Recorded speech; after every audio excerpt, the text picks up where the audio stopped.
Good afternoon, everyone. John back with you, JandW Music. Today we'll be looking at the Boss ME25 multi-effects pedal. Got quite a bit of features that come with this model.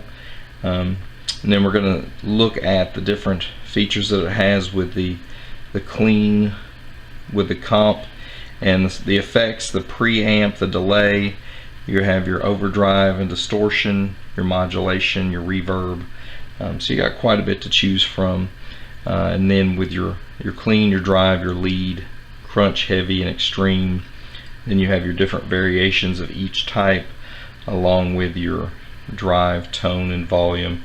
And then of course you do have your pedal also, as far as to change your effects, whether it be volume or change it for the wah.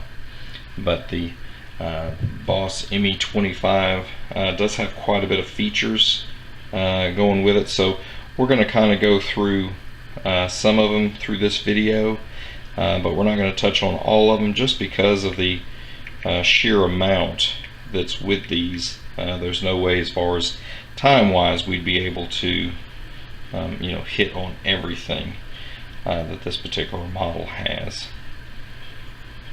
But yeah, the ME25 comes with quite a bit of features, especially kind of the bang for the buck that this particular model has.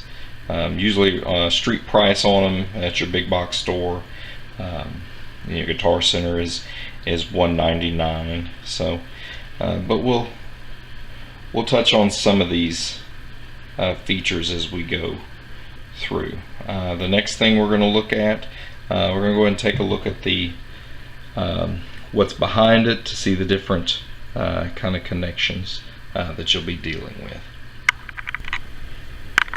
Alright, looking at the back side of the Boss ME25, the first thing you'll have to the far left is the input, and that's also the power on. So when you plug in your input jack, that'll turn the model on. Next to it is a 1/8" auxiliary in. Then next to it to the right is your outputs, especially if you're running it to a board. You've got your stereo, your right and your left. But most folks, if you're just going to run it to your guitar or keep running it through your pedal board, as far as onto your amp, then you're going to just use the mono, just use the left. Then going further to the right, you have your 1/4" headphone jack.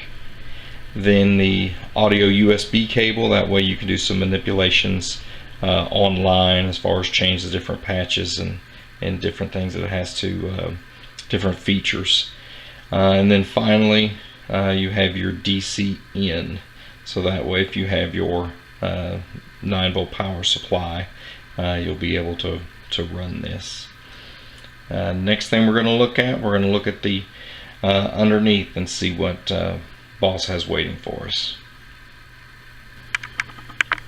On the back side here, underneath of the Boss ME25, you can see that they've opted as far as additional power supply using batteries, and here they're wanting to use 6 AA batteries in case you don't have your power supply. So if you're out somewhere, there's nowhere to plug up, you can always, like I say, use batteries as your second choice power supply.